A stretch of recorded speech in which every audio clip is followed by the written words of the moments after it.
Kami mempersembahkan renungan Santapan Rohani, terjemahan dari renungan Our Daily Bread.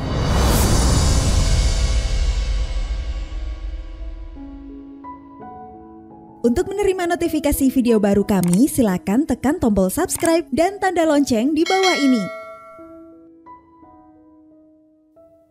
Sahabat ODB, pembacaan Alkitab hari ini terambil dari Wahyu pasal yang ke-21 ayat yang pertama sampai dengan ayat yang ke-6.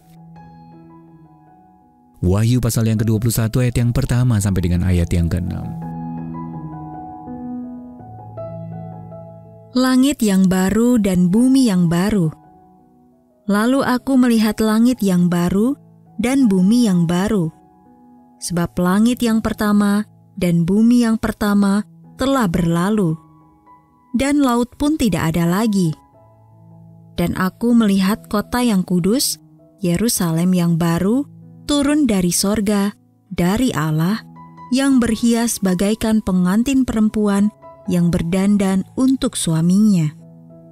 Lalu aku mendengar suara yang nyaring dari tahta itu berkata, "Lihatlah, kemah Allah ada di tengah-tengah manusia, dan ia akan diam bersama-sama dengan mereka. Mereka akan menjadi umat-Nya, dan ia akan menjadi Allah mereka. Dan ia akan menghapus segala air mata dari mata mereka, dan maut tidak akan ada lagi. Tidak akan ada lagi perkabungan atau ratap tangis, atau duka cita, sebab segala sesuatu yang lama itu telah berlalu." Ia yang duduk di atas tahta itu berkata, "Lihatlah, aku menjadikan segala sesuatu baru."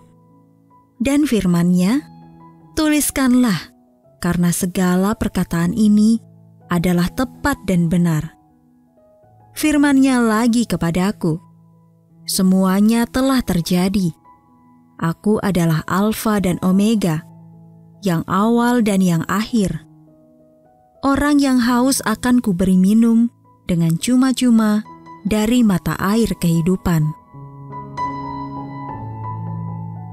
Ayat mas renungan hari ini terambil dari Wahyu pasal yang ke-21 ayat yang ke-4. Ia akan menghapus segala air mata dari mata mereka. Renungan hari ini berjudul Setiap Duka, ditulis oleh Monica LaRose. Kutimbang setiap duka yang kujumpai. Dengan mata menyipit penuh selidik, apakah bobotnya serupa dengan lukaku?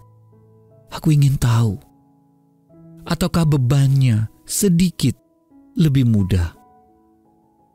Tulis penyair abad ke-19 Emily Dickinson. Puisi tersebut merupakan perenungan yang mendalam tentang kecenderungan manusia untuk terus mengingat-ingat bagaimana mereka telah dilukai di sepanjang hidup mereka. Dickinson mengakhiri puisinya hampir seperti bimbang. Dengan satu-satunya pelipur lara yang ia dapatkan, penghiburan dari luka tusukan paku. Saat memandang Kalvari dan menemukan lukanya sendiri, tercermin dalam luka sang juru selamat. Masih tertegun saat menyadari ada luka yang tak berbeda dari lukaku sendiri.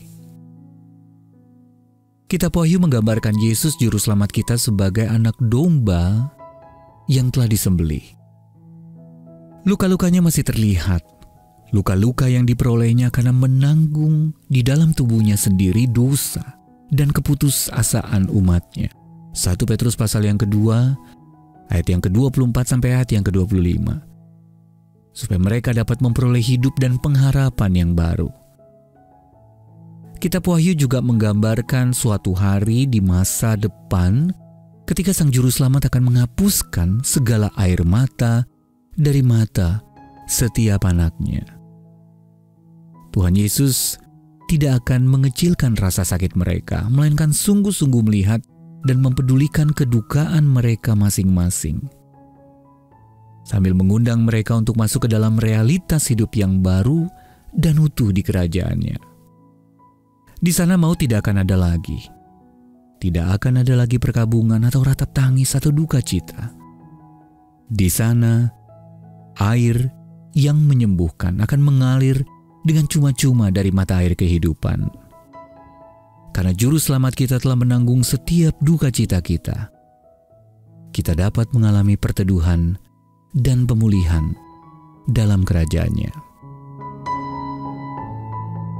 Sahabat ODB, kapan Anda merasa benar-benar dipedulikan dalam penderitaan Anda? Lalu bagaimana cara Allah menghibur Anda pada masa-masa sulit?